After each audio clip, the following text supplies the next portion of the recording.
वंशिका और मैं हूँ एक ट्रांसजेंडर और मैं आज आई हूँ आशीर्वचनम फाउंडेशन इसमें आई हूँ। मैं अपने जीवन की बातों को कुछ आपसे रूबरू करना चाहती हूँ। जो लोग ये सोचते हैं कि किन्नर समाज एक बहुत ही घटिया समाज है, मैं उनसे आज रूबरू होना चाहती हूँ और अपने जीवन के बारे में कुछ बातें बताना चाहती हूँ। अच्छा वंशिका जी, हमारा आपसे एक सवाल है कि जैसे आपको मतलब ये कब फील हुआ कि आप और लोगों से अलग हैं? मतलब इस तरह की फीलिंग आपको किस एज में जाकर आई? मैं जब 7 से 8 साल की एज में थी, तो मैं अपने आप को जब एक शीशे में देखती थी, तो मैं अपने आप को एक महिला के रूप में देखना पसंद करती थी। जब मैं अपने आप को शीशे में देखती थी, मुझे लगता था कि नहीं यार, मैं भी एक बहुत सुंदर लेडी हूँ और मुझे भी अच्छा लगता था जैसे मेरी मम्मा तैयार होती थी या फिर मेरी भाभी वगैरह तैयार होती थी, लिपस्टिक लगाना, नेल पॉलिश लगाना, तो मुझे भी अच्छा लगता था अपने आप को सुंदर और एक अच्छा अट्रैक्टिव दिखने के लिए। तो तब से इन मुझे चीज़ों में तो मतलब इन चीज़ों में तो फिर आपको काफ़ी कुछ ऐसा देखने को मतलब झेलने को मिलता होगा, फैमिली बोलती होगी कि तू ऐसा हो के मतलब ये सब करना, नहीं, ये एक्चुअली सब। में एक्चुअली में मैम, जैसे कि मैं जब छोटी हुआ करती थी, तो जब हम बाहर जाते थे अपने कॉलेज में, सॉरी स्कूल में, स्कूल लाइफ में जब हम जाते थे, तो हम अपने बैग के अंदर कुछ सामान ऐसे रखते थे जो कि हम बाहर जाकर अपने आप को अट्रैक्टिव और सुंदर बनाने के लिए, एक जैसी महिला होती हैं अट्रैक्टिव होती हैं, तो हम भी ये चाहते थे कि हम भी बाहर जाके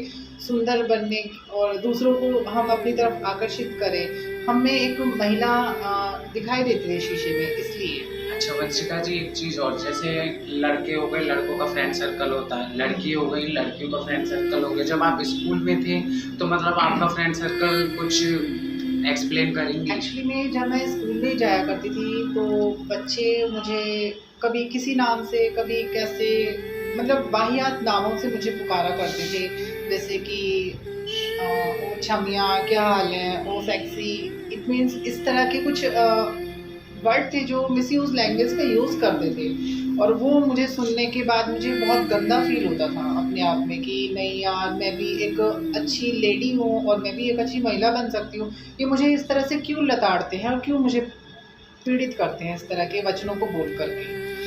अच्छा वंशिका जी, एक चीज़ और, स्कूल का जी, सफ़र तो जैसे-तैसे आपने तय किया, उसके बाद स्कूल जब कॉलेजेस में मतलब आपने जी, आपने कहाँ तक पढ़ाई की है? मैंने ग्रेजुएशन कर रखी है मैम। अच्छा, आप ग्रेजुएट हैं। जी। तो मतलब जब स्कूल लाइफ़ के बाद जब कॉलेज लाइफ़ स्टार्ट हुई, तो उसमें तो और भी ज़्यादा समथिंग-समथिंग सभी कॉलेजों में रैगिंग्स वग़ैरह ये सब तो होता है, और आप लोगों को लेकर तो बहुत ही बड़ा इश्यू हो जाता होगा। जी मैम।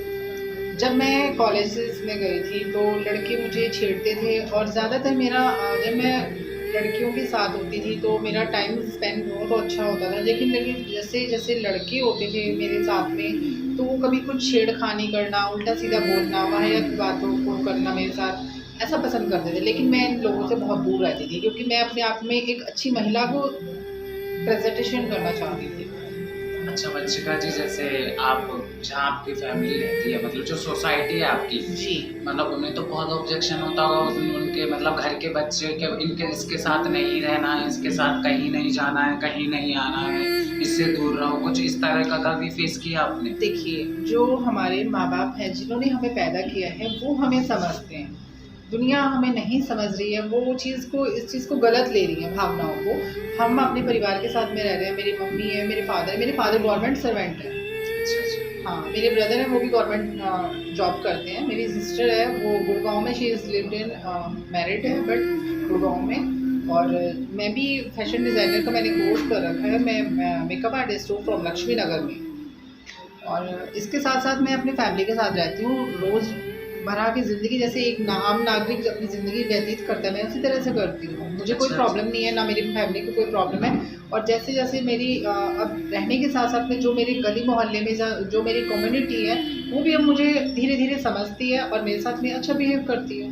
पहले जब मैं हुआ करती थी, तो कुछ ऐसी बातें बोलते थे घरवालों के सामने कि नहीं, ये आपका बेटा ऐसा करता है, नहीं आपका लड़का लड़कियों की चाल में चलता है, या फिर वो ऐसा तन तो वही करता है जो मन कहता है हमसे। और हम अंदर से एक महिला का मन है हमारा, शरीर ही तो हमारा पुरुषों वाला है, मन तो हमारा स्त्रियों वाला है, तो हम वही करेंगे जो हमारा मन करेगा। बिल्कुल, बिल्कुल। जी। एक लास्ट सवाल हमारा आपसे, जी, पूछिए। ये जो आपका इतना कठिन भरा मतलब इतना दुखी सफ़र था, मतलब इसमें बहुत सारी चीज़ें आपने फेस की। हम ये चाहते हैं कि इन फ्यूचर आने वाली जो जनरेशन है ट्रांसजेंडर की, जी, आपने देखा होगा कि कई बार ऐसा होता है कि रेड लाइट्स वगैरह पर कहीं कुछ भी मतलब ऐसी चीज़ें तुमने देखा होगा कि अक्सर ट्रांसजेंडर लोगों की नज़रों में सिर्फ यहीं तक सीमित है जी, जी, कि ये मांगने आते हैं, ये बदतमीजी पे उतरना चाहते हैं। इसके लिए हमने एक ये पहल छोटी सी शुरू की है। ये हमारा परिवार है आशीर्वचनम, जी, ठीक है। हम ये चाहते हैं कि इसमें अगर आप कुछ अपनी सलाह, कुछ अपना सजेशन देना चाहती हैं, जो हम अपने छोटे से परिवार में ऐड कर सकें, ताकि आगे चल के हमें लगे कि हाँ, ये हमारी आने वाली पीढ़ी के लिए सही है। एक्चुअली मैं यही कहना चाहूँगी आशीर्वचनम के लिए कि ये बहुत ही अच्छी एक फाउंडेशन जो इन्होंने कर रखा है, एक मतलब गहरा समूह बनाया है इन्होंने आपस में पारिवारिक के तरीके से, जो कि लोग रेड लाइट पे या फिर जो बधाई वगैरह या जो फिर प्रोस्टिट्यूशन का काम करते हैं वो ना करते हुए इस संस्था में आए और जुड़ें और अपने जीवन को एक अच्छी मुकाम तक पहुंचा सकते हैं यहाँ से। Thank you so much Vanshika ji, अपना कीमती वक्त हमारे फाउंडेशन में देने के लिए आपका बहुत बहुत धन्यवाद। धन्यवाद।